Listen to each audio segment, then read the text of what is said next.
Now in Ghana, unemployment and street begging have become synonymous with persons with special needs. This is due to their inability to engage in income-generating activities. Love FM's Emmanuel Kwesi Debra finds out some are making the effort in scaling past this hurdle, but are left to battle with inimical societal beliefs as their wares are rejected. Esther and Emmanuel are individually working on a footwear, while Genevieve happily strings up her beads. The special students would like to take them up as a vocation in the future. I want to do slippers, chains and bags, and in fact even bangles. That's my job I want to do in my future. Esther had an earlier dream of becoming a hairdresser. However, she faced rejection. One of the tutors, Kofi Amona, reviewed her colleague workers threatening to abandon the master if Esther was not forced to stop. After spending some months with them, the other apprentices who were working just as Esther was also told their master that if she doesn't allow Esther to leave the work, they will leave. And true to their words, they left.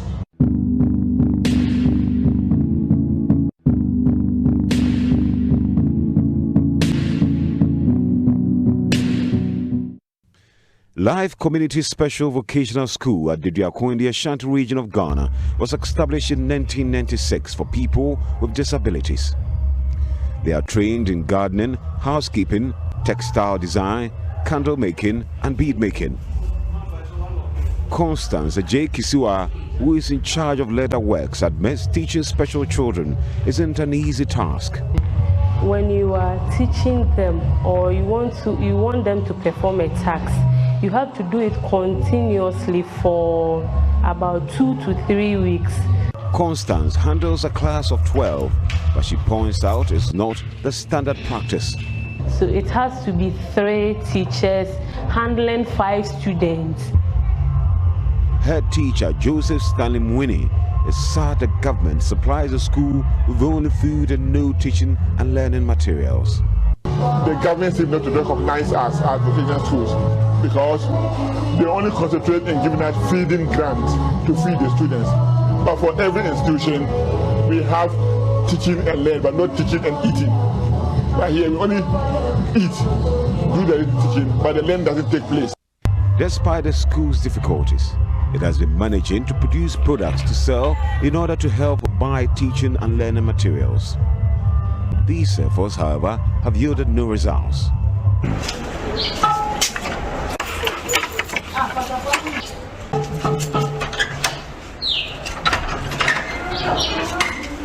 This one is also sea bead, but it's crystal.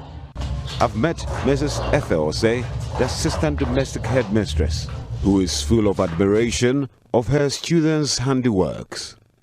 The items, made up of bracelets, anklets, necklaces and waist beads, were conceived to adorn the skin of the Ghanaian. But sadly, the Ghanaian has sworn to uphold. They've been idling here for half a decade because of cultural beliefs.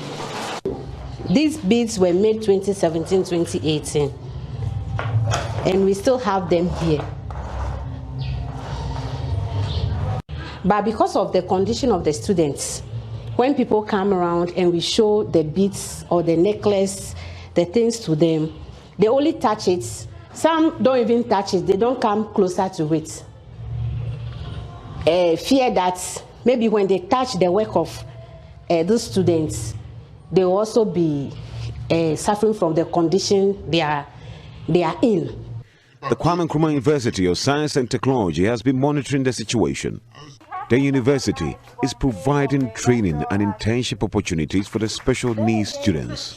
Dr. Bullard Foko is the principal investigator. And we are working together with business owners and entrepreneurs in the community to provide internship opportunities for the students, the special needs students in this school, so that at the end of the day, when the students graduate, they are graduating with employable skills, and it will become easier for them to transfer the skills from the school to the community. Fortunately for us, we sold this idea to the Office of Grants and Research at KNUST, and they've given us funding. So we have funding from the Office of Grants and Research. We have support from colleagues from the Disability Studies KNUST, the Department of Sociology and Social Work, and then Industrial and Rural Arts at KNUST. And then our Students Association too, at both Social Work, Sociology and Disability Studies, have also contributed significantly. So we are working together as a multidisciplinary team to implement this project.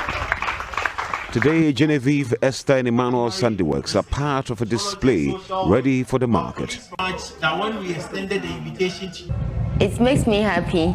In the society's bid to rid the streets of arms, begging special persons, it's important we empower them by buying their artifacts. For JoyNews, Kwesi Deborah.